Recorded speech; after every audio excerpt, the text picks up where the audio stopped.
Hi, I'm Dr. Deep Penicetti, and we're going to be talking about ADHD. Here's the thought process. If you're inattentive and I say, hey, pay attention, suddenly you start paying attention. And if I were to be like, hey, stop shaking your foot, you would. So the question often comes up in people's minds that if you can control it, then maybe you're just not trying hard enough. Maybe you just don't care enough. And it can really rub people the wrong way. That's why this is so important to address. The key thing to remember is folks with ADHD have to work harder. A part of their brain has to work harder to actually control for that excess activity. So yes, when you say, hey, listen to me, they can override it. But that doesn't mean that their natural state, when they're not trying really hard, isn't that of excess activity in their body or in their thoughts. Think about that for a second.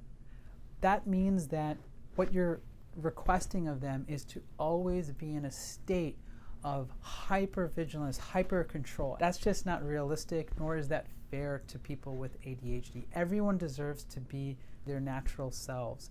And it's a lifelong struggle for someone with ADHD to develop those techniques to be able to get through a class or to be able to pay attention or to not annoy people at a dinner party. And with age, the brain develops further and is able to accommodate that excess activity.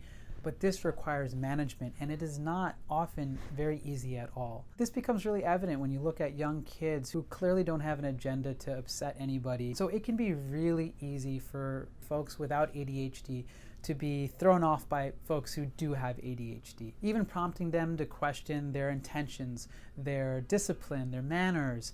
And this is really important that we address this leopard in the room, because you don't have to worry. You're not giving anyone a free pass for their behaviors by acknowledging the root of their difficulties.